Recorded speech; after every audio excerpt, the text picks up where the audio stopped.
Solid match. Okay, I've got 3 words. I've got an and, I've got an N, and a he.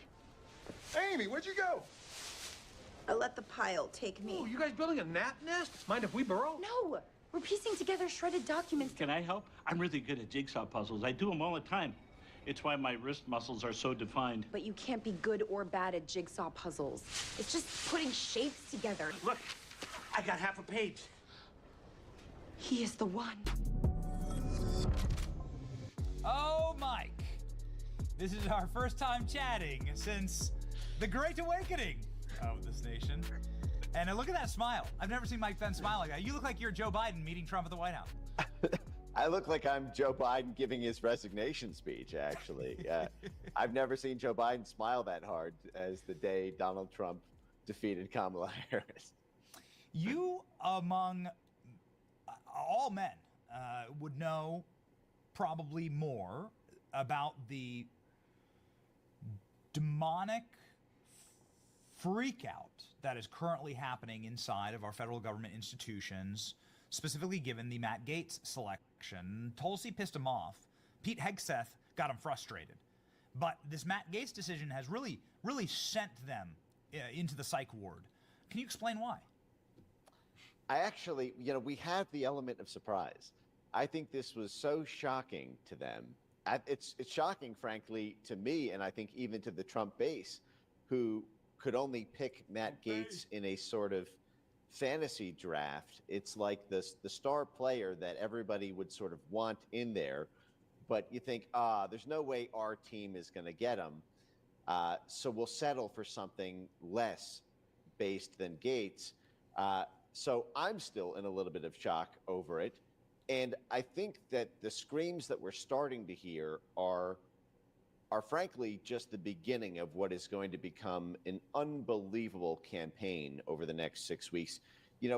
Frankly, and this is going to sound a little strange, but frankly, I don't want to say wish, but it may have been shrewder to have floated a more blob-like attorney general for 6 weeks, promising Gaetz on the back end this was going to happen, and then doing a last-minute switcheroo, because my concern is there is going to be a Dante's Inferno sized fire cloud rising out of the block of the DOJ building in Washington, just a few streets down from the Capitol building, because they are not going to allow a single book to remain intact with someone like Matt Gaetz there.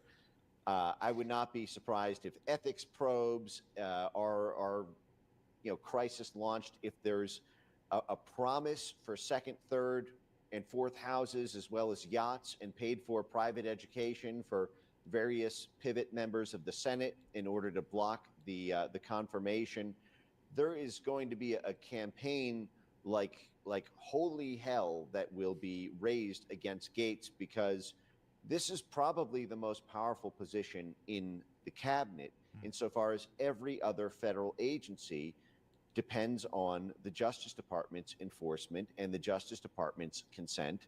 And Gaetz is totally based, and he will be unleashed without mercy on corruption. So I think that this is such an incredible Thor hammer blow to the corrupt dark heart of the blob that the next 24 hours, 48 hours, they're actually just going to be processing before they recoil and launch their counterattack. So we have about 24, 48 hours of champagne on this, I think, before it starts to get weird. So this decision is obviously striking at the heart of President Trump being backstabbed by many of the people he chose and selected in the first term, and choosing somebody who he pretty much has a neural link with in Matt Gaetz.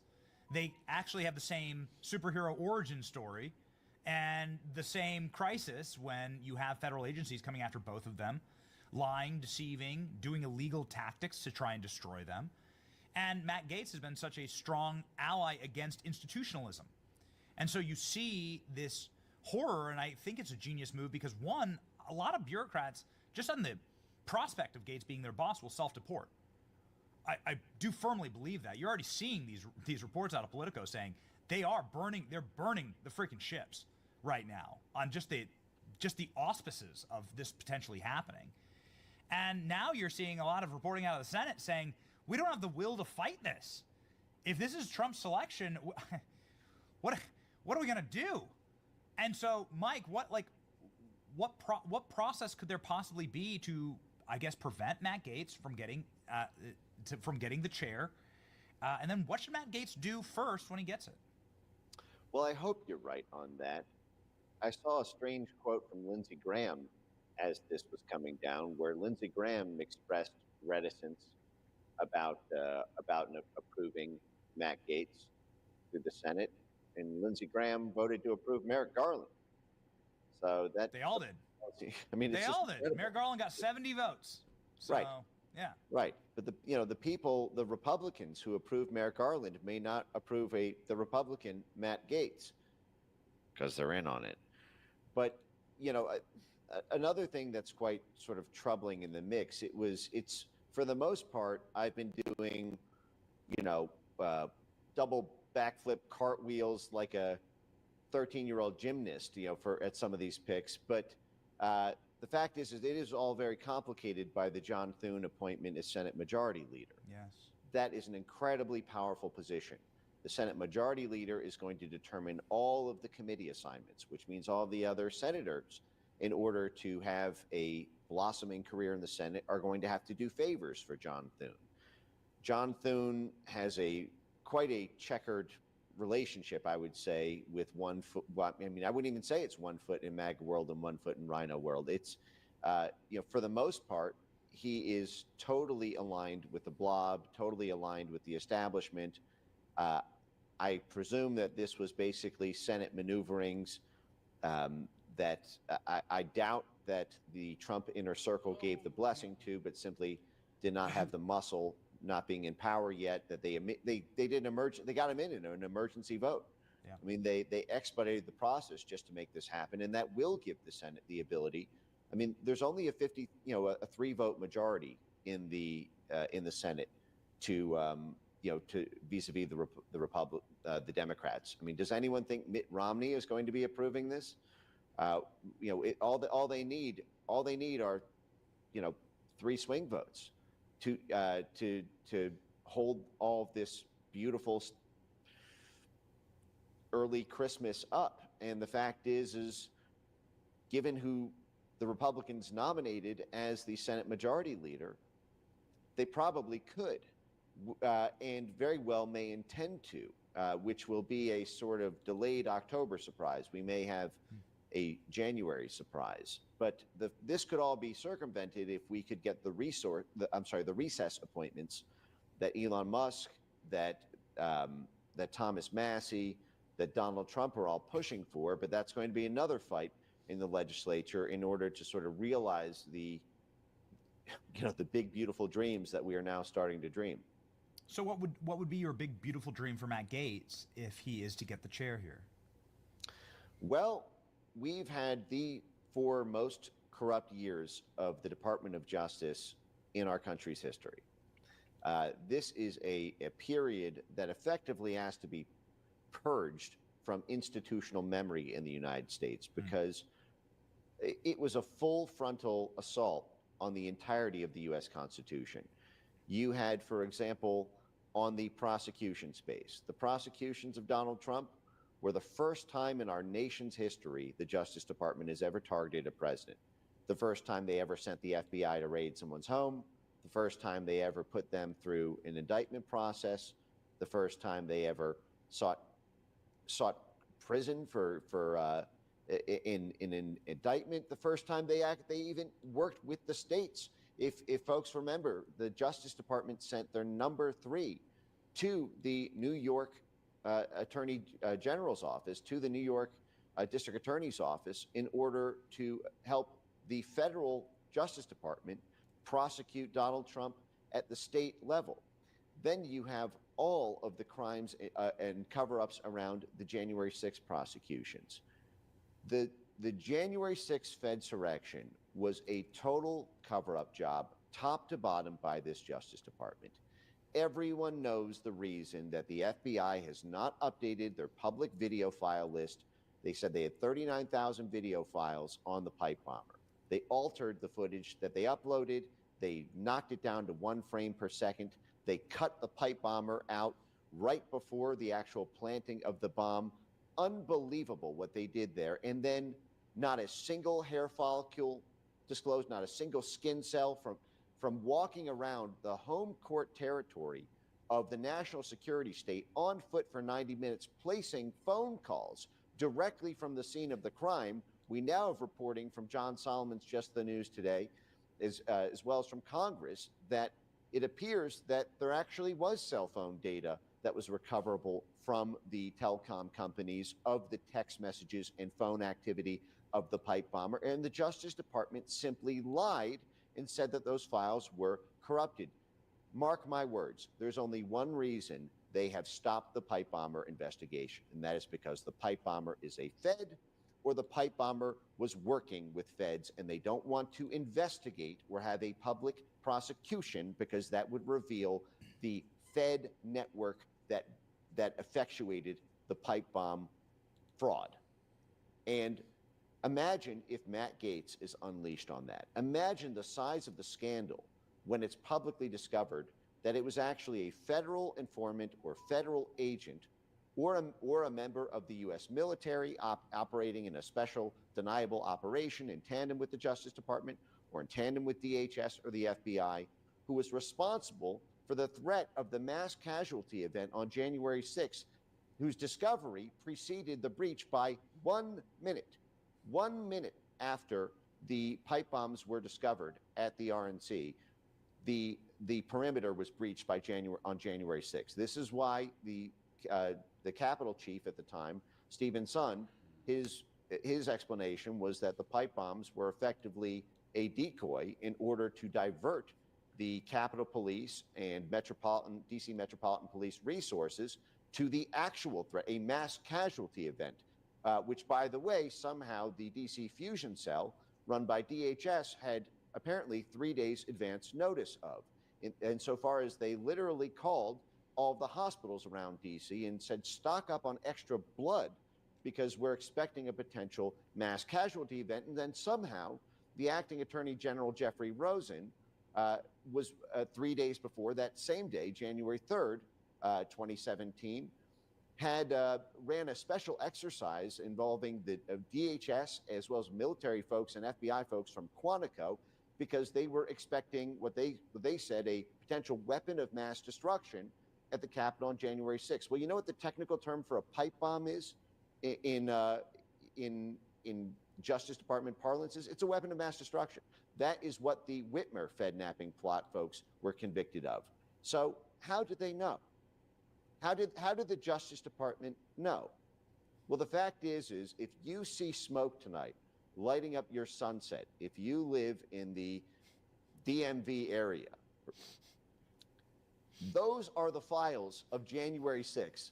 Those are the iDrives of the pipe bomber investigation lighting up the night sky. So there's going to be, there's going to be marshmallows and barbecue that the whole city will be able to stick a marshmallow out your window, and you will be able to have what's left of the January 6th files of the Justice Department tonight.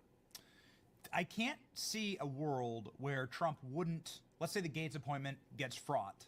Okay, worst case scenario. I can't see a world where Trump would appoint somebody who wouldn't do that, who wouldn't do the disclosures. So much of President Trump, his own personal interviews and then the interviews of people close to him, have been about disclosure and transparency. There's DNA on the cocaine found at the White House, Mike. There's DNA on it.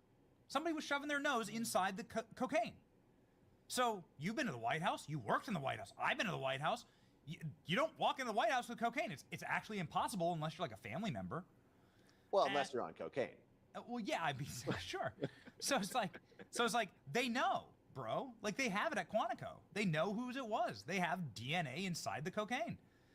I can't imagine a world where President Trump doesn't just begin declassifying and releasing this information to the American people, and then the question that remains is, will there ever be any credibility?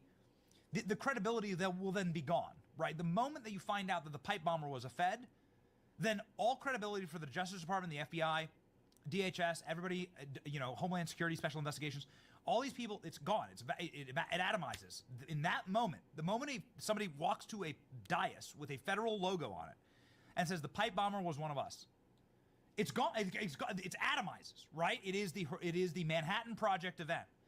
And then you must be. I guess the next question is, what happens after that? Because I think that's going to happen, Mike. I can't see a world where it doesn't. Well, if all the evidence is destroyed, I mean, what do you think all of the prosecutors and assistant prosecutors and third-party contractors are doing tonight? You think they're going to happy hour at 5 p.m. if they've been working the pipe bomber investigation, or do you think they're doing the marshmallow party? I think we all know the answer to that, and I think that they are going to make a strategic calculus. Data's never fully gone, man. The data's never fully gone. I don't know. Well, man. the FBI has they have a lot of tricks on this.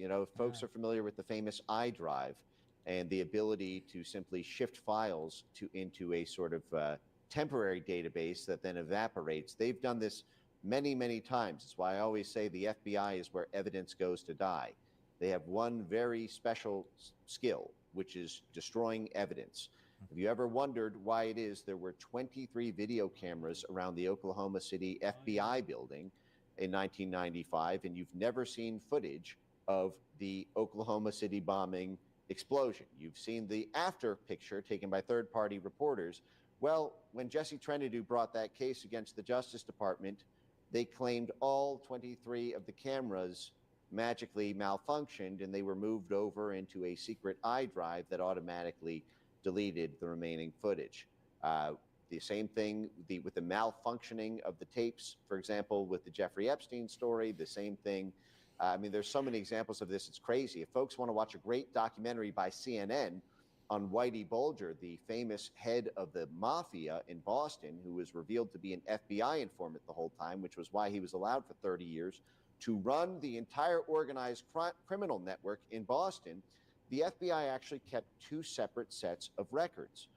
One which had his crime sheet, and this is the one they disclosed to Congress. And then 30 years later, it turned out that the actual special agent in charge of the Boston FBI field office had the same document they gave to Congress, but with an addendum at the end about all of his federal informant status and everything that he had done there.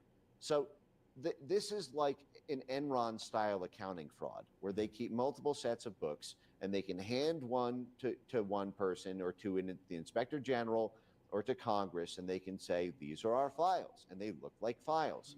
But the fact is the people who are in the small compartmentalized top secret, above top secret, TSSCI class, they will have the actual files with all their dirty little deeds.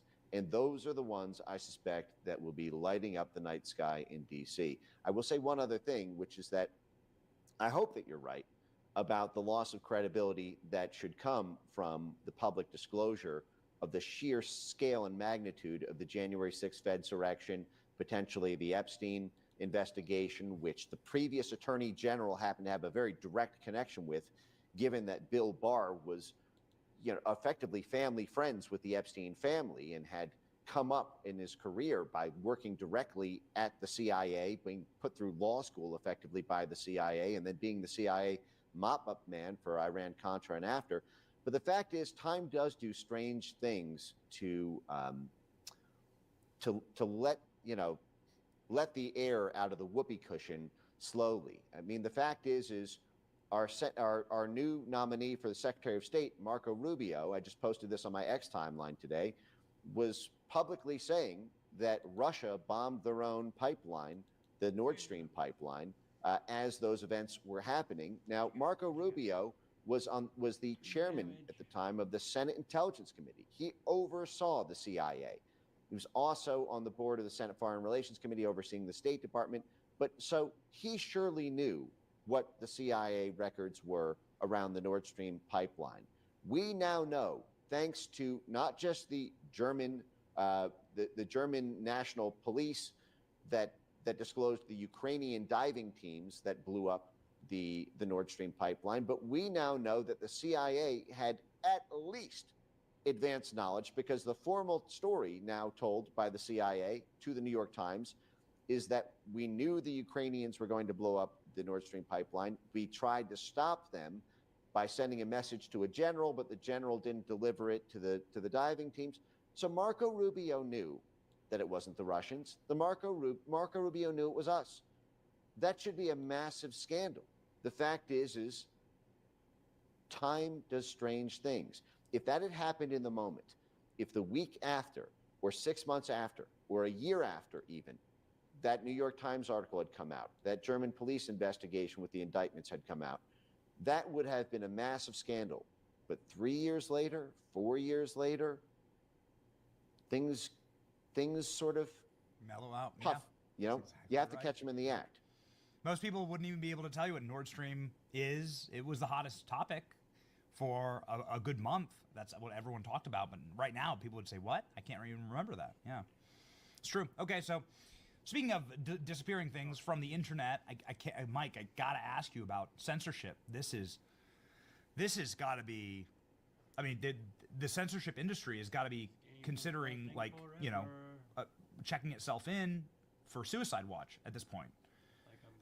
There's no way, you know, can you talk me through that landscape right now? You're hearing a lot of saber rattling from incoming administration being staffed by guys like Elon Musk about government-funded censorship regime. Where do they stand right now? Cornered dogs do desperate things. And what you're going to see is actually an attempt to upscale the censorship by tapping into very, very dark sources to do it. So I'm expecting a twofold strategy in the months and years ahead. Internally within the U.S., you are going to see states attempt to do what was previously attempted to do by individual federal agencies.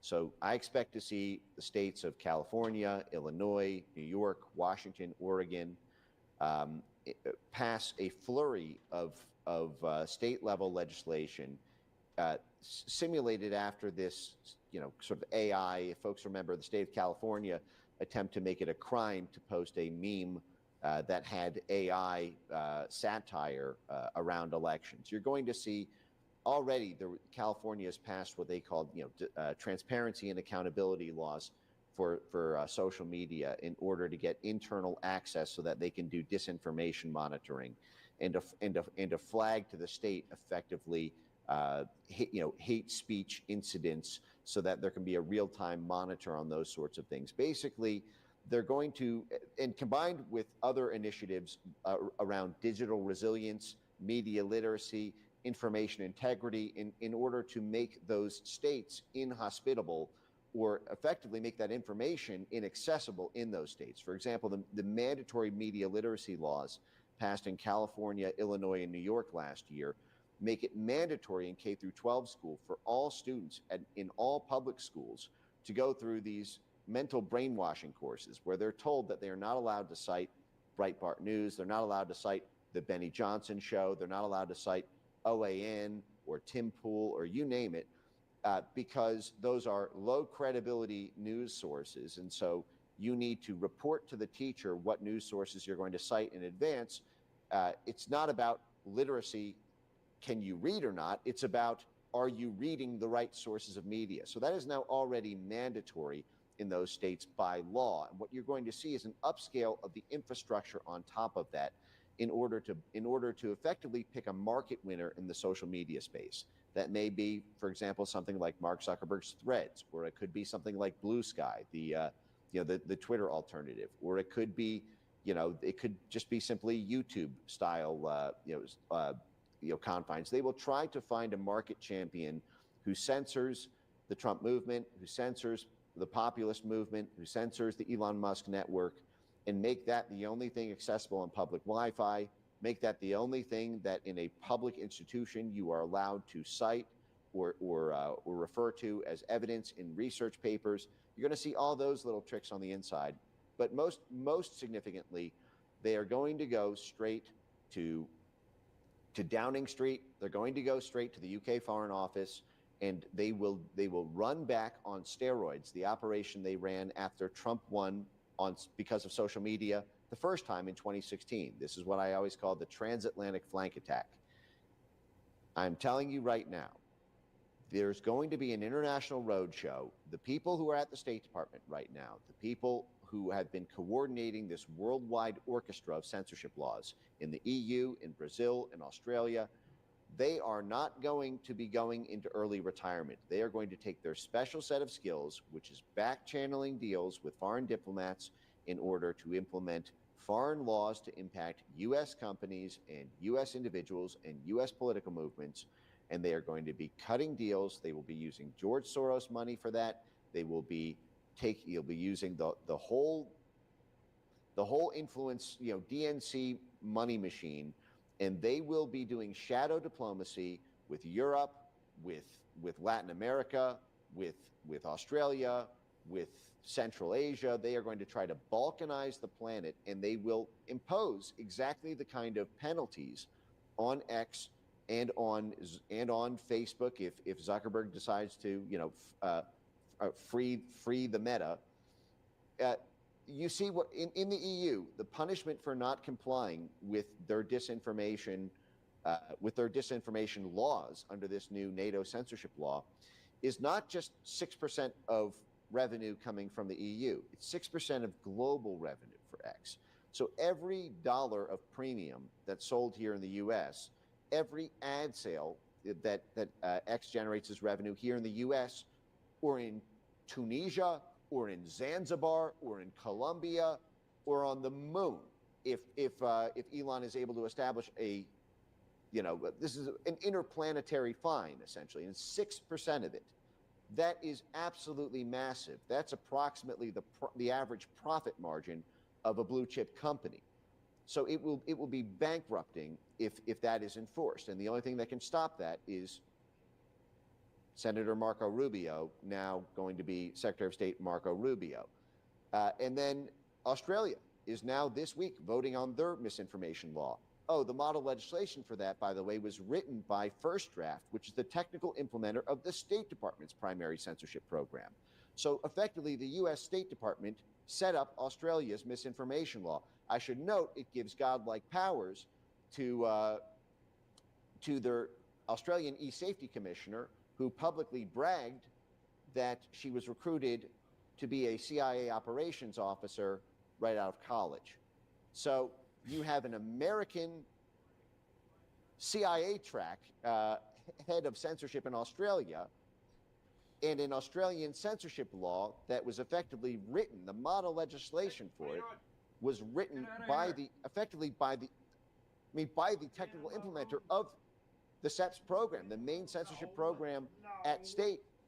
So we've simply parasited the parliament of Australia, and that penalty imposes a 5% global revenue fine on X if they don't comply.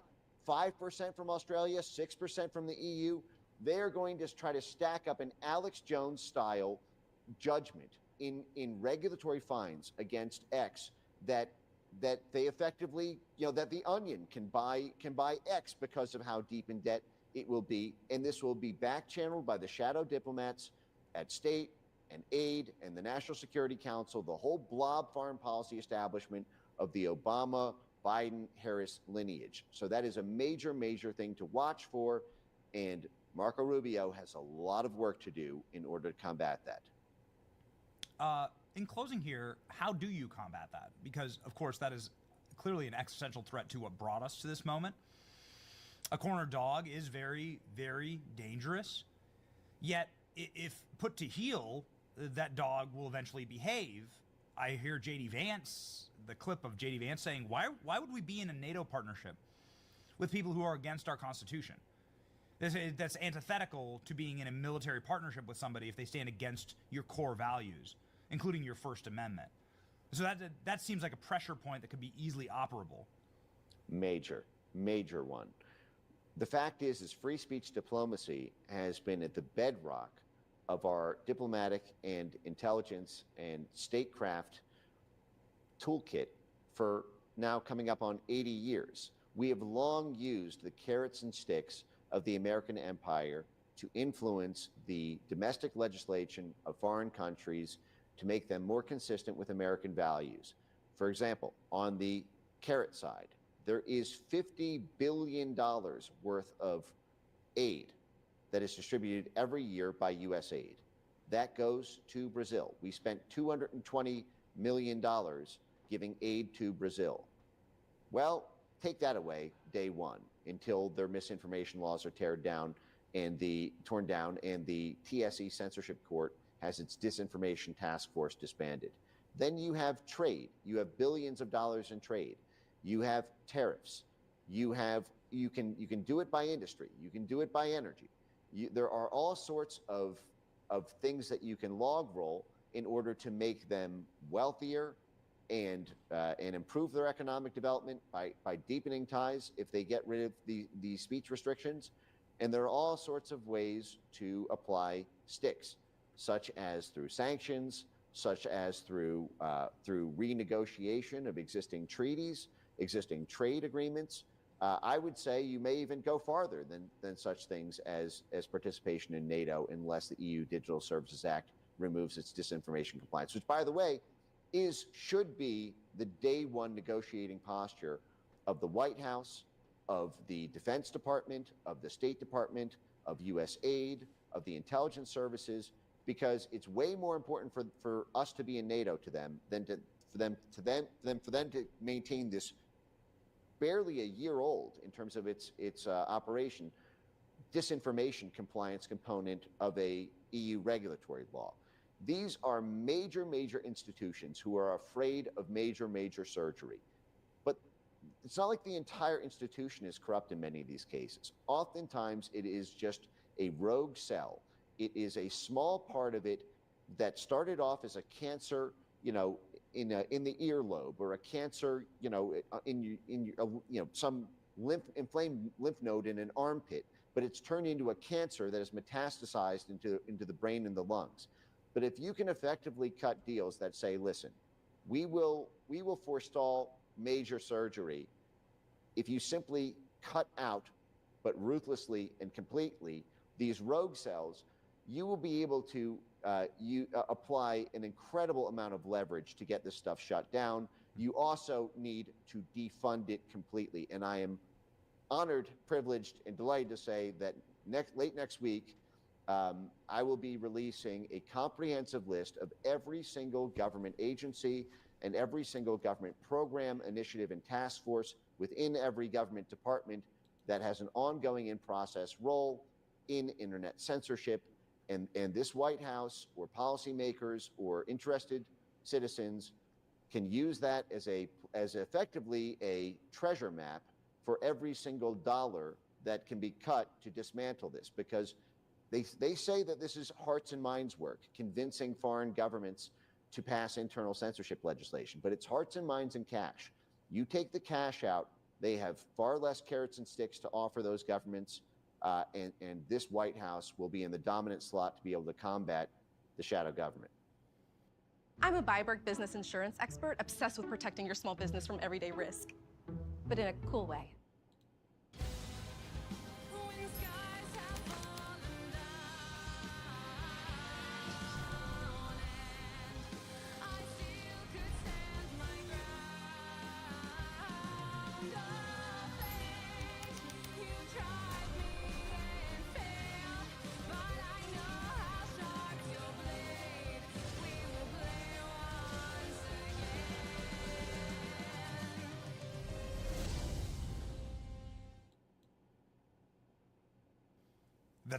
That's clearly what's been operating the country for the last couple decades. It's clearly what Barack Obama just engaged in. Pelosi's engaging in it right now. I think McConnell's engaging in it in the Senate, where the leaders step back and then operate the entire institutions from the shadows. And it's antithetical to democracy, and it has to end. We must cut it out, root and stem. Mike Benz is one of those guys who, cuts with a scalpel and then with a cleaver. And we're very excited to see what he does in the next couple of years against his arch enemy, the censorship industrial complex. One of the few guys who's actually spoken out against this and actually brought it to the forefront of the nation and to the forefront of the minds of those in charge of the Trump administration right now. And we know that they're listening to Mike. You should too. Follow him on X. Here's Mike's account. 500,000 Americans. Can't be wrong. Whoa, Mike. 500K, brother. Well, Benny, you're killing it. Your numbers are incredible, and there's a reason why. You're the man. So thanks so much for having me today. And I'm excited to give you the treasure map next week. And yes, maybe that's we can right. talk Come back about it on. I'm sure it'll be up on X. Also, his foundation here. Let's go ahead and give a Freedom Foundation Online shout out.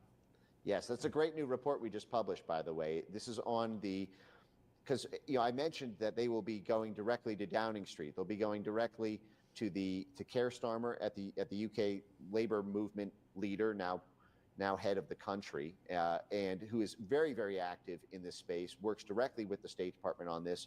They have the power to implement this.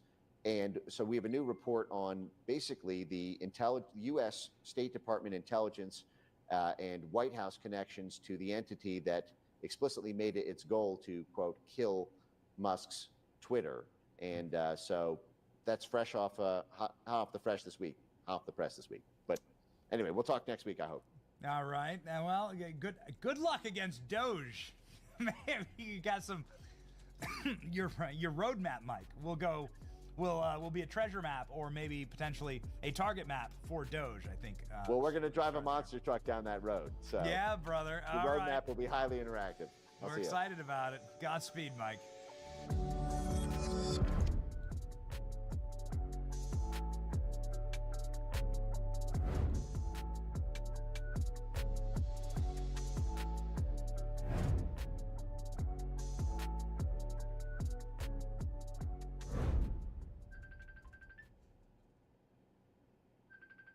You might know Xometry for its instant quoting on CNC machining, 3D printing, sheet cutting, sheet metal fabrication, and more. Well, Xometry now proudly offers instant pricing on tube cutting and tube bending.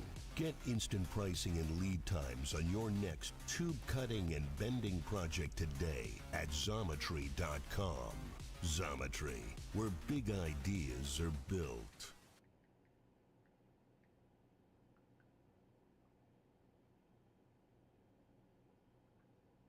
It makes me angry. They know it causes brain cancer. We didn't know your phone emits radiation tumor. This is our 28-year-old son was diagnosed with glioblastoma brain cancer. I don't think people realize what we're getting into. 9 o'clock breaking news.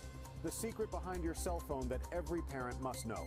It has nothing to do with inappropriate content, nothing to do with cyberbullying, and nothing to do with excess screen time. It's a government-kept secret that's finally being revealed to the public. Here's a little test. If you knew this about your child's phone, you can just skip this video. But if you didn't, I would suggest sticking around because this could be the most important video you'll see today. Okay, so if you have an iPhone, go to the settings, then go general, and then go regulatory, and finally RF exposure. Yes, I'm talking about radio frequency exposure. It's basically just a fancy name for the radiation that your phone gives out. You probably didn't know that your phone included this warning, right? Why? Because the companies purposely keep it quiet to avoid lawsuits. Why would a phone company include a warning you've never seen and recommend using a hands-free option? Why would they test the radiation when the phone is not touching the body? Like, who keeps the phone in their pocket with 5 millimeters of separation? No one. Ready for more news that you probably didn't hear about? Did you know France banned the iPhone 12 last year because the radiation levels were just too high? So how come it was banned in France but not in the US? It has to do with the safety standards that each country follows. And you want to guess when the last time the United States safety standard was updated? 1996. That's over 27 years ago when smartphones didn't even exist. And also, they were never tested for kids who have smaller heads that absorb more radiation than adults. And let's just make sure we're on the same page here. You can agree with me that smartphones are becoming more powerful each year, right? And you can probably agree that these technological advancements, things like 5G, Wi-Fi 6, they might have some impacts on our body. It's like using a 1996 seatbelt for a 2024 race car. Absurd.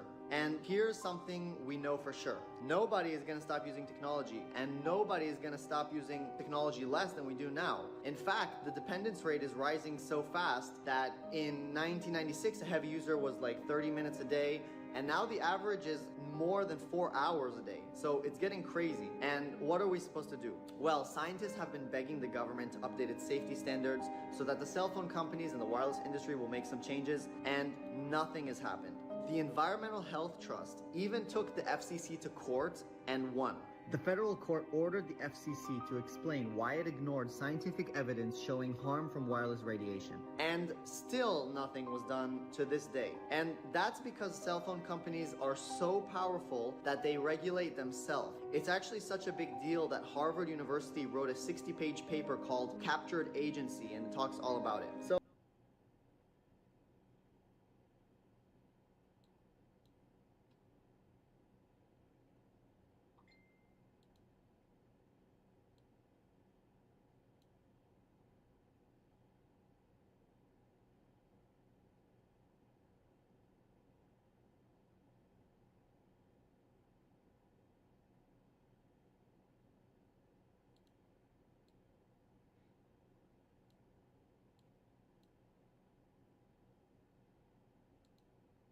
Symbiotes and female symbiotes, welcome to a brand new Nuxanor lore dive. That's right, we are still doing the lore dives into the Marvelverse. We've consumed 40k, we are consuming D&D and League of Legends. All lore will be consumed here. But right now, chat has requested a lore dive into Venom by Plot Armor Comics. So we are doing a lore dive into Venom. Apparently Venom becomes God. See, I've been disrespecting Venom a lot. I'm like, oh, he's just an alien cum ball that just fucking attached itself to Spooderman. But it turns out, he becomes a god? Question mark? So we're doing the Venom lore dive, and we're gonna see what this is all about. Once upon a time, like, people keep telling me he's like one of the coolest characters in Marvel, and I'm like, what? This dude's just alien cum. Deep in the vast expanse of the cosmos, a small-time neighborhood vigilante known as Spider-Man discovered a strange and peculiar costume. All right. Without so much as a second thought This is how it all began. given to the possible dangers of his new digs, a young Peter Parker returned from his adventures in the stars to his hometown of New York City. This simple act set in motion perhaps one of the largest calamities the Marvel Universe has ever seen. Wait, Venom becomes like, hold the fucking phone. Venom becomes like a actual threat to the entire Marvel Universe? Like, this dude is just some random guy. It's just a strong, Spider-Man beats him and it's over. I hate ads so much, I've dedicated my entire career to getting rid of them. My name is Brandon Ward. I'm an engineer here at Pi, and I've been here since the beginning. Once you install our ad blocker, you will be able to see how much exact screen real estate that you lose to these ads on sites that you see and visit every single day. My role at Pi is that I am one of the engineers that build the backend systems to make sure that you get paid for the ads that you see. We are trying to change how people interact with the internet. At Pi, we give our users the power to either block ads or get paid to see them. It blocks ads on all websites, including Google, Amazon, Reddit, and YouTube. And we also block ads on Twitch. Trust me, Pi will transform your online experience. Check it out today.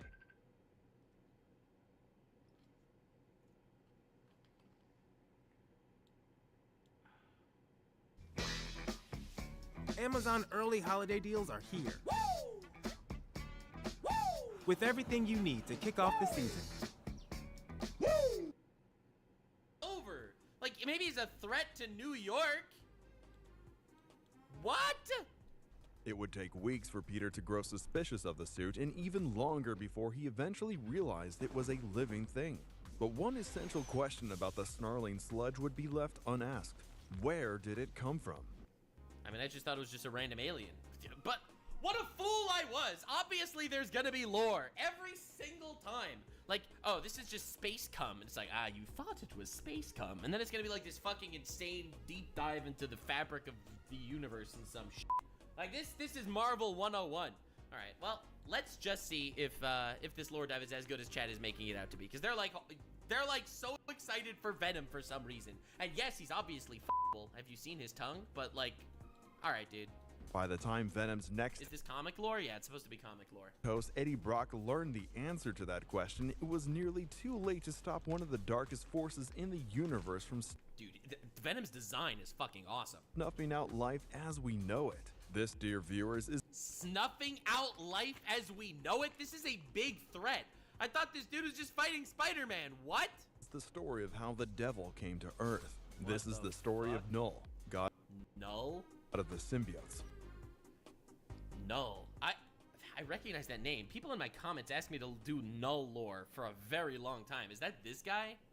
Marvel lore is like Warhammer lore. If everything is overpowered, then no one is. Holy shit. Yeah, we have to keep doing Warhammer. The one who turns out the lights. The one who turns out the lights. God damn. Number 1, the god of darkness. Eddie Brock has been many things in his life. A brazen journalist, A gay sex worker. a common criminal, a cold-hearted killer, even a stalwart protector. But rarely in his life has Brock been called on to be a hero. But as Brock stood above the streets of New York, listening to his other half writhe and cower in anticipation of the coming storm, he knew that his time... Null, Lord of the Abyss, God of the Symbiotes, has arrived. Wait, so Eddie Brock actually becomes the hero in this story. Holy shit! I thought he was just always just a douchey, random, one-off Spider-Man villain that he just fucking turns on his alarm clock and blows him to bits. Time to step into the light had finally arrived. He's here, Brock thought to himself. We can feel his screaming through the black, racing toward the whole of creation. Oh shit. His hands wrapping around the world's throat. All right, I feel like they're definitely doing an insane amount of glazing for this symbiote guy. This Null dude is getting glazed out of his mind. He's not even on the planet yet and he's getting glazed. Eddie Brock's an anti-hero? All right, I guess in this story. The man who was Venom steeled himself as he switched his communicator on, as the call to arms cascaded through the Avengers global network, alerting the heroes of Earth to a fresh danger on the approach. Eddie traveled back to his apartment, where a young boy lay sleeping soundly. All right. This was Dylan Brock. Bro, it's his son, his nephew. Eddie's biological son, All right, I was close. who had only recently reunited with his father. That's and nice. whose birth marked the first child born of 2 symbiote wearers. Null killed Celestials? Whoa, whoa, whoa, whoa, whoa, whoa, whoa, whoa. What? Dude, chat keeps dropping little lore bits that completely warps my understanding of this world. So I already did a Marvel lore dive on like the greater timeline. Celestials are fucking OP. Null killed Celestials? How on earth is Venom supposed to beat this guy? Null is him? All right, dude. Eddie wakes the boy gently. I'm sorry, buddy, but... Eddie starts before he's interrupted by his son. I know, Dylan says. I can feel it too. Nani? He's here, isn't he? Wait, what is... Brock's son has, like, Venom powers too? Eddie's momentary pause We have to do a Carnage lore dive after this too. is laced with regret before he replies simply, yes. Unable, for the first time in his life, to hide the fear in his eyes. Oh my god. Back at Avengers Mountain, Tony Stark isn't particularly worried. After all, Earth's mightiest heroes have seen it all over the years. True! They're like, we dealt with Thanos, we dealt with all these guys, what are we gonna worry about? Another Venom's gonna show up? Please, please. What could surprise them at this point? Oh, God. With an armada of abandoned Nothing like complacency to fuck you in the ass. ships rigged to explode, Tony, Cap, She-Hulk, and Captain Marvel feel pretty good about their upper atmospheric booby trap. Anything that Boobies. wants to get to the surface will have to get through a world of hurt first. But no sooner had the trap been set than a thick We're gonna need a bigger bomb. cloud of dragon-like symbiotic monsters began to descend from the skies above. Oh, shit. A snarling red and black Oh, mass of God! muscle and miasma appear from the black emptiness of Dude just invaded their planet with an army of dragons. This is some Star Wars shit. space, as if they had always been just behind the curtain, lying in terrible wait. Stark's bomb detonate just as the swarm breaks the upper atmosphere of the planet and incinerate the symbiotes with All right. one of their only weaknesses, Nice. fire. Oh, I thought the symbiotes were weak to sound. It's fire also? But the rallying first blow soon turned to ash, and the hero Dude, look at this man. Mouth open wide, ready to accept his own cock for some self-glazing. That's a hit. What were you saying about my... hero's mouth when, after the explosions had dissipated, tens of thousands more demonic dragons poured down onto the earth in Oh numbers my so God. unbelievable. See, that's what you need. You just need to outnumber every bullet in your enemy's arsenal. It's like, I have guns that shoot at, incredible velocities. Yeah, but I have more men than you have bullets. Even Tony Stark finds himself stunned into silence. Oh, God. The armies of the King in Black had arrived.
and mercy didn't seem to be in their vocabulary. As the advanced wave of draconic symbiotes made planetfall, Eddie was desperate. This was said it was built for him by someone named Ezekiel. Supposedly he could survive a nuclear holocaust. Rushing his son to a bunker dug. Wow, so they already know. They already know that what's coming. They know this is Venom symbiote people that's raining onto the planet right now. Deep within the bedrock. It's so interesting because almost every single Marvel deep dive that I've done so far has like incredibly like potent political undertones. Like World War Hulk is one of my favorite lore dives that I think I've ever done on the channel. And as you know, I will consume all lore, as you know. I'll eventually do a tier list for every bit of Marvel lore. Don't worry, it'll happen. Of the planet. Supposedly, it can survive a nuclear holocaust. Holy shit. Eddie thought to himself as he rushed Dylan to the entrance. I just pray can withstand what's coming now. Wait, they think that this Null guy is more dangerous to the planet than a nuclear holocaust? But even as the two ran, Dylan protested to his father. Dad, please don't do this, the kid begged. Don't leave me here. I can help. You know what I can do, Dad. I have powers like him. Dylan, that's enough. You're not him, son. You have no riz and no bitches. Eddie finally snapped. I made you a promise. I told you I would protect you no matter what, son. And Eddie's head sank. You shouldn't have to live this life. This is my fight. These are my mistakes. You don't deserve the things I've passed down. No! What did he pass down to him? What is up with his son? Is his son also a symbiote guy? Chat, help! Dude, my entire chat's just glazing null. No one actually wants to help me. He killed a Celestial. He's basically a god. All right, shut up, guys. I'm going to end this. Now, please, this is the last thing I'll ask of you. Stay here. Dylan's steeled gaze of defiance had now melted into one of youthful fear and concern. Dad, he asked, please come back, please. Oh, Eddie's heart shit. broke that he couldn't make his son such a promise. All right, he's half symbiote, I guess. I impregnated your mother with venom cock. I love you, son, he said simply, and the door slammed closed behind him. Outside, Captain America's forces were barely managing a defiant stand, Goddamn. evacuating as many civilians as they could muster. They got everybody. They actually needed to get all the Avengers for this shit. Right? This is Captain Strange over here. During the process. Across town, the X-Men came to humanity's defense Oh my god, this is like an actual existential threat. once more, and one of their most powerful members, Storm, stepped up in a big way, making the most of the symbiote's weaknesses to fire and heat. Lightning streaked across the sky and thunder echoed for miles as Earth's defenses rattled at the force of the symbiote's attack. Oh my lord, she melted them in the air. Like, that's insane. It's just an army. But where was This is an actual apocalypse. Venom, Earth's symbolic symbiote themselves? Still underground was Eddie and his other, swinging through the sewers to find a throne once belonging to the king. Third wave. Third wave is the worst. Holy shit, he knows exactly what's happening. In Black's terrible prophet, Carnage. This spire is left over from Dude, Carnage. we have to do a Carnage deep dive. People keep telling me he's just as cool as Venom. Alright. Carnage's assault on New York. Eddie thinks as he approaches the oozing, veiny throne, it's how Veiny, girthy, thick Carnage. he was able to control his hordes. With any luck, it will allow us to safely connect to the hive without being consumed by it. But even as he sits, Eddie knows the gargantuan risks involved with his Hail Mary pass. Or Null finds us immediately and chokes us to death with our own symbiote. A long pause, Oh, then God. it. Eddie thinks as his symbiote connects to the telepathic hive mind that binds together the symbiotic armies of the King in Black. That's insane. So Carnage is like a complete fucking insane creature. Let's go. But as Eddie's And it's like, even though they know that they are risking all of humanity by releasing themselves into the world, it's worth it because otherwise humanity is just like giga fucked because Null is so dangerous.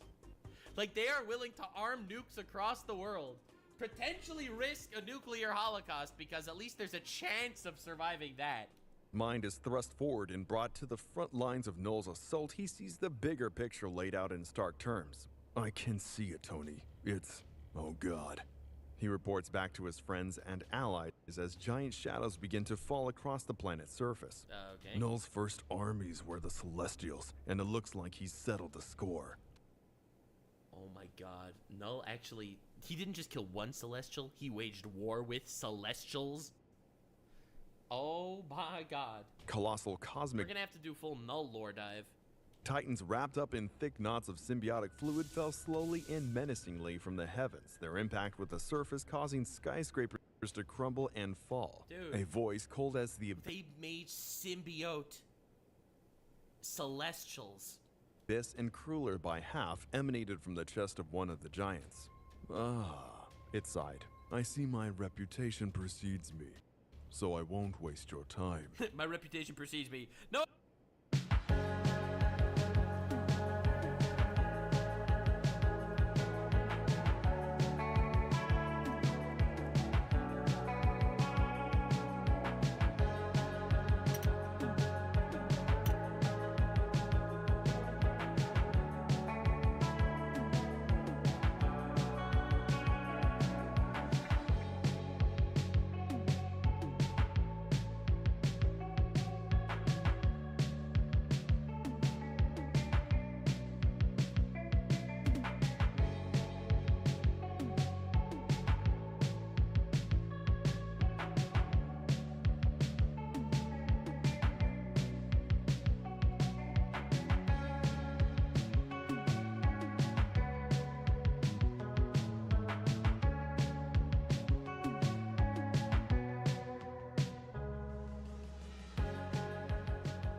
It's totally cool to rent a car, a house, or even this.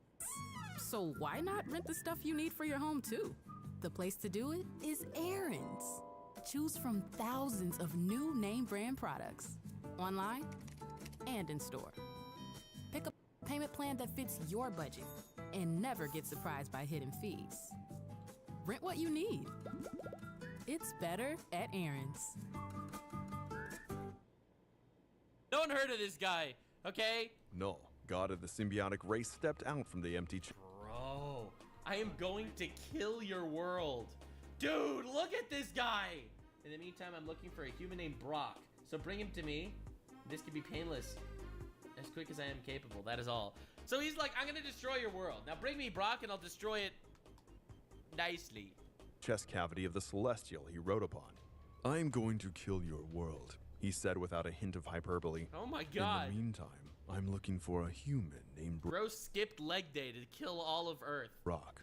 That is all. But even as the heroes on the ground stared up in awe and terror, they had another card up their sleeves for such an event. All right. With nothing but a golden streak. No! Dude, Sentry shows up every time the world is in danger. They just keep this guy in a fucking basement. And a rush of wind through the air, the sentry scooped Null from his stand and This dude's overpowered as shit. barreled into the skies. The most powerful hero in Marvel's pantheon greeted his quarry as they tore through the atmosphere. Hi, the sentry said. My name's Bob. Null Bro, the Superman of Marvel. only smiled wickedly. My horde has memory of you. You once killed the one called Carnage.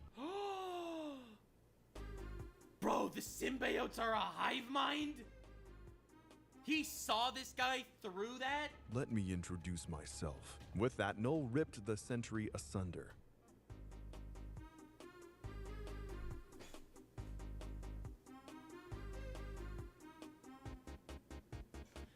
This is a Sentry fully in control of himself too. This Sentry is stronger than he was in World War Hulk. This is Marvel's Superman. Null just ripped him to shreds in an instant. Oh my fucking god! This is a threat that is on a much higher level than I anticipated. Oh my god. Child, he cooed. I am Null, Lord of the Abyss. He introduced himself after shredding this dude. Lord of the Abyss, God of the Symbiotes, bro. Captain America's not having any of this. God of the symbiotes. Oh the my darkness God. inside of you, that darkness bows to me. I am the void. But Holy shit. I was gonna call him Budget Sauron, but on a scale of 1 to 10, this is fucked. Before we get to the rest of the King in Black Siege of Earth, be sure to subscribe to the channel with notifications. And definitely remember to check out Plot Armor Comics and subscribe to me. I will consume all of lore. If you like lore, stories, crazy shenanigans out there, I will consume all of it.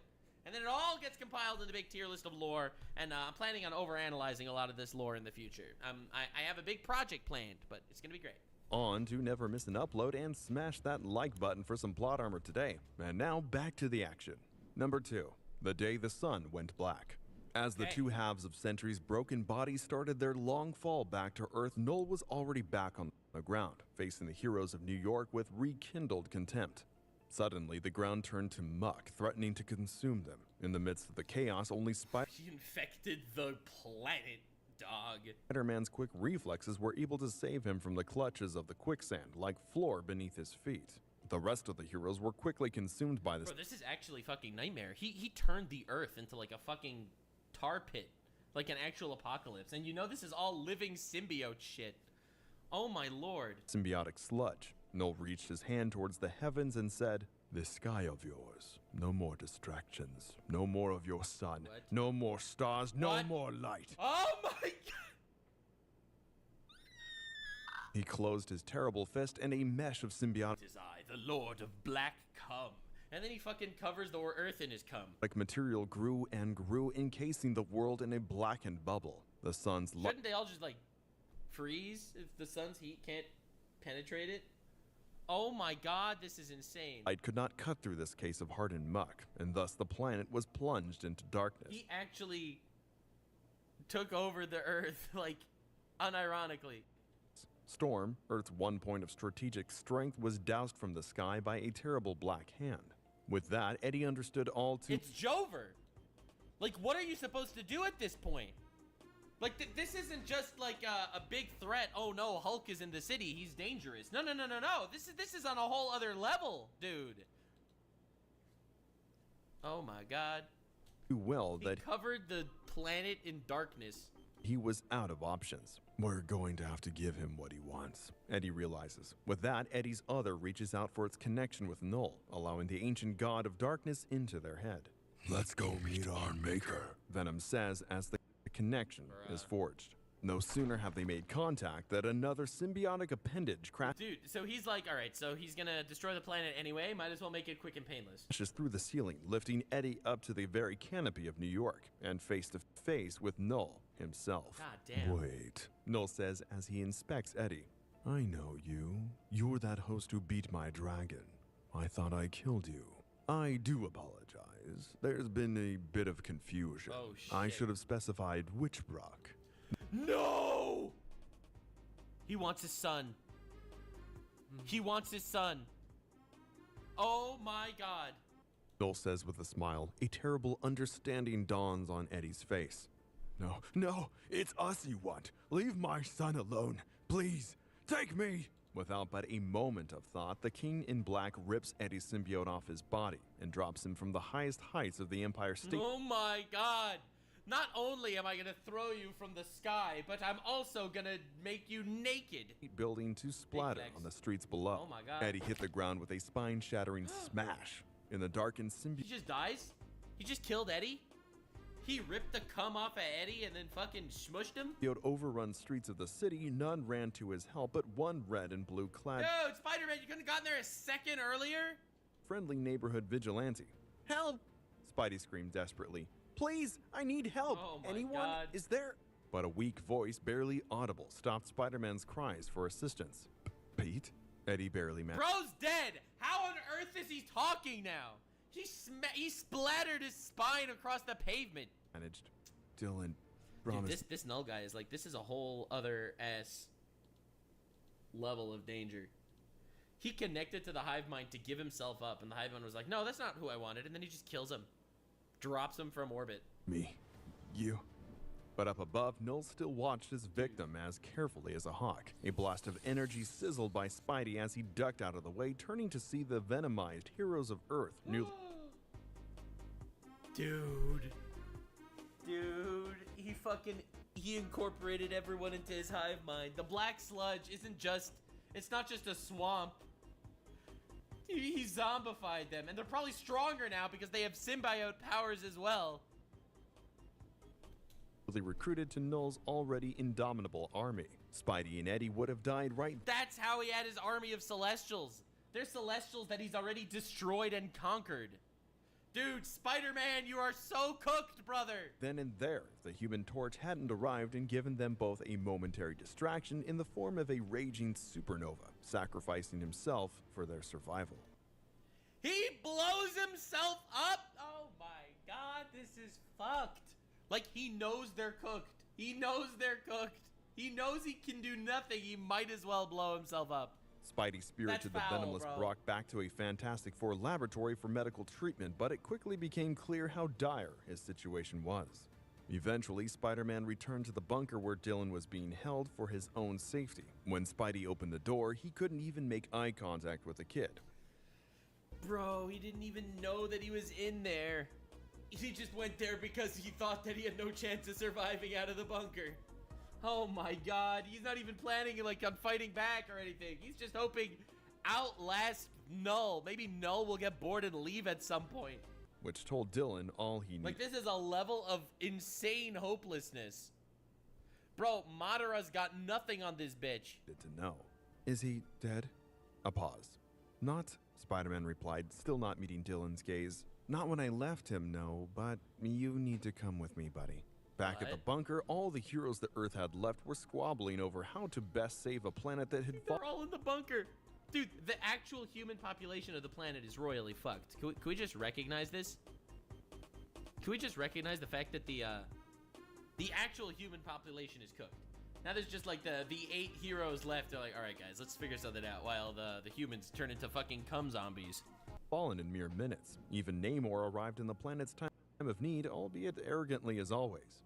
The best plan they had, make nice with their enemies and hope for a little extra help. Bro. As Namor went off to the depths of the ocean and Blade went to make a deal with vampires. Oh my god, they actually have to unite with all their arch nemesis. Because all the arch nemesis are cooked too.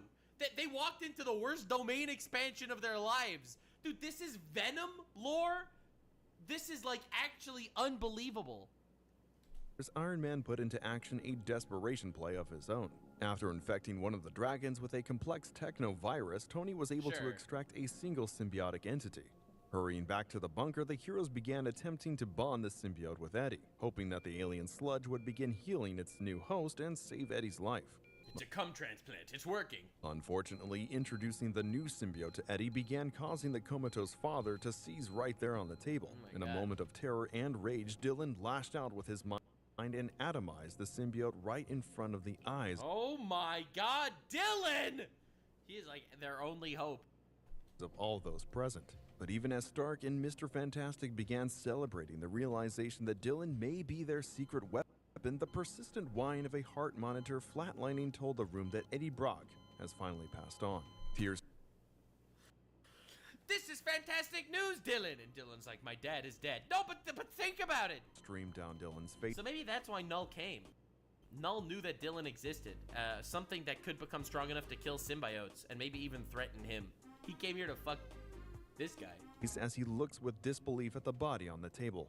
Dad? He asks weakly. Bro, this is so sad. Above ground, the battle for Earth's continued existence. Like, why are they even trying? Still rages. The Invisible Woman, now leading the heroes' ground troops, shouts to her husband. We need to do something now if we're going to do it. I can't keep these shields up forever. As heroes, villains, and everyone. Dude, this is like, it's unbelievable how peak Marvel is in the comics sometimes. Like, whenever I see Marvel comics, it surprises me. How did the MCU fail this badly at making something like this? One in between argue over the best course of action, Spider-Man gently puts his arm over the shoulder of Dylan Brock, the newly orphaned son of Venom. Hey, do you need a... But Dylan stops. Daddy? Him there. I need, the boy says as he wipes his eyes, to hurt something. Oh, shit. Oh, bro looks like Dio. With that, Spidey and Dylan rush to join the fight on the ground.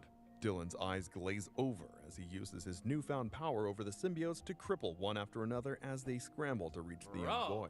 In the midst of it all, Dylan catches Captain America's icon. Just catches it out of the air. Oh my God, Dylan, you are our only hope. Sonic shield and lifts it aloft as he cuts through Null's terrible army of zombified symbiotes. There you are, child. Null whispers as he feels Dylan join the fray. Another colossal appendage reaches out to grab the boy, but just as its fingers uncurl, a bolt of lightning rips through the arm and cauterizes a hold in Null's outstretched hand. Thor, god of thunder, has The arrived. goat is here! Bro, this is insane. It is insane to see how all these incredibly overpowered heroes need to show up just to give humans another couple of minutes. Arrived on the battlefield. Like, this is actual Marvel Satan. And with him, a glimmer of hope in the darkness. Thor takes on the essential role of keeping Dylan safe and allowing him to work his mysterious powers, disenchanting the symbiote's victims one after another. The two create an impassable line before them, through which symbiote monsters step only to be burned to a crisp or disintegrated. Dude, the ultimate duo. This guy could cancel them and the most overpowered hero. Completely. Null, for the first time all day, scowls down at the battlefield before him. He lands with a crash and challenge. Dude, we saw this man rip the sentry to shreds. Like, oh God. Challenges Thor with his hateful gaze. I am god of the void, Null begins. King of the abyss. Alright, stop the self-blazing. Quiet. Where did this dude, alright, where did this dude even come from? Like, he's just this random fucking space shit floating around out there? Quiet. I'm the last person that you will ever impress with your pitiful titles. Thor commands. So you're a god and a king. Good for you. The two dive at one another. Bro, he's hitting him with the Escanor lines. And clash against one another with rarely before seen raw power at their fingertips. But when Null tosses Dylan aside, Thor's fury boils over anew. He brings his hammer down with all the might the son of Odin can muster. The King in Black's jaw shatters at the impact, and he lies halfway across the Holy crap, Thor got strong. Field when the terrible god of darkness finally regains his wits. But when Thor turns his back to focus his attention on the incoming Celestials, Null stabs him through the back with his great and terrible blade of darkness. No! He gave Thor back shots for the last time!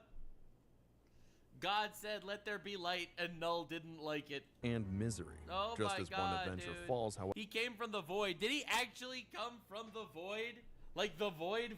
Like the void before time and space started void? When he says he's king of the void, does that mean he's like that ancient? However, another rises to fill his shoes. Iron Man, with a newly concocted technovirus capable of overriding the symbiotes, rides a dragon through the Yeah, I'm not gonna make believe I understand what that means. skies But we have Iron Man on a dragon, so who cares? above the slaughter. He dives off his steed onto the shoulders of a great celestial zombie, allowing his technological vines to override the symbiote's control. He dives off his steed onto the shoulders of a great celestial zombie, allowing his He technological just said the same line twice. vines to override the symbiote's control. Piloting the ancient cosmic titan, Tony Stark proceeds to throw a perfect left hook across the chin of a neighboring celestial God threat, damn. bringing the Colossus to the ground. Bro, the only way to fight you is with you, baby. Even as the heroes regroup and begin to press their small advantage, they are unaware of another reinforcement heading their way, as the Silver Surfer surfs the cosmic Let's go, spaceways dude. as fast as Dude, they need to bring in fucking aliens to deal with this guy. Like, what are you gonna do? his board will take him, riding to give his aid to the desperate Can't believe he killed Thor. Bro, Thor, you were a goat. You were the goat, man. and dying You forces thought he was him.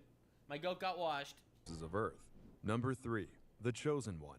Dylan Alright, Dylan time. Brock, having just moments ago realized the true ferocity of the latent power inside of him, stands alone, surrounded by the demonic heads of a Alright, he didn't kill Thor, he just stabbed him through the heart. Alright, makes sense. Classic Marvel. symbiotic shield. Dylan. A dreadful voice whispers, echoed by a chorus of monstrous mouths through gleaming, pointed teeth. Wake up, child. The voice encourages. Do not be afraid. Then, as Dylan turns slowly to see the towering elder deity standing God. before him, Null says, "It is time." But even as Null shit. begins his evil monologue, Dylan, listen to me.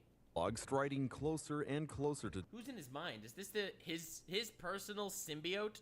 Dylan, with each step, a kinder, warmer, unfamiliar voice also rings in Dylan's head. Dylan, remain calm. Listen to me. I'm a friend. I need you to listen to me. Yo! I can get you out of It's nice symbiote. here. Null has made a mistake bringing you here. You can use him. Use your powers to break into his hive.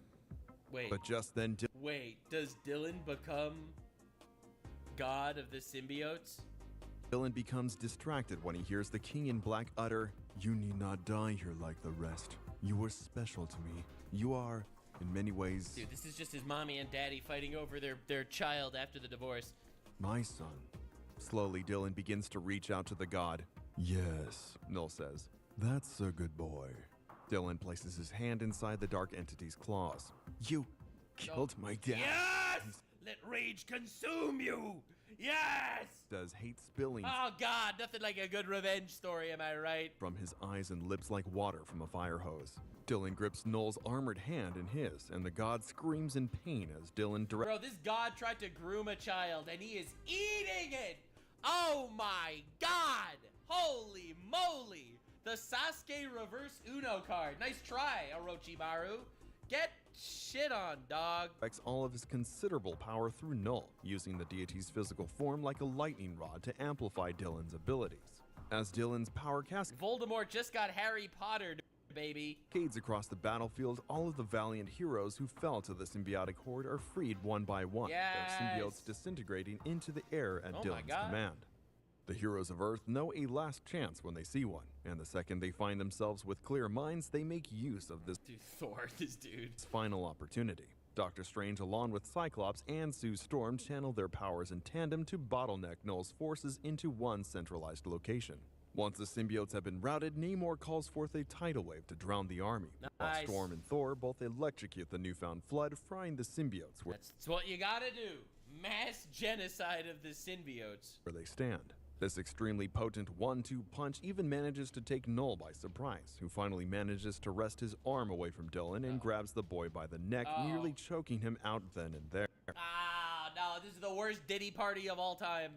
But suddenly, the painful spike of a psychic lance sends the King in Black reeling. Jean Grey, one of the most powerful mutants ever born, struts forth from the shadows. Let's see what makes you bleed, God damn! Who's Jean Grey? I don't even know who this is. she says as she probes deep and forcefully into the God of Shadow's mind. Even as a former host of the Phoenix, what she Oh, this is the Phoenix. finds horrifies her. She sees endless power. She sees a weak and meager god. Bro, I can't find anything that can hurt him. He forged the darkness, bent it to the will. He's beaten everything. God at the beginning of time, forging his dark and powerful sword. Wait, the Phoenix is... Wait. The Phoenix is that entity from before creation, from a previous universe that broke into this universe from a previous time. That's the Phoenix, and it's currently being hosted by Jean Grey. Holy shit. She's overpowered. She could probably beat this guy. Maybe. Sword. He forged the darkness, Jean says. Bent it to his will. He's beaten everything. There's nothing we can... This sword is made out of literal darkness. Oh my god. Wait. There, buried far within the vaults of Null's mind, Jean sees it. A light to match the darkness. An opposite power, able to combat and even conquer the forces of darkness. Bro. A light that has been opposing Null since the dawn of creation. Oh god, it's a symbiote, Jean whispers as she kneels, struggling now You have to defeat Cum with the anti-Cum. to keep her Yes! grasp over Null's mind. It's his opposite, a god of light. Even as Jean sees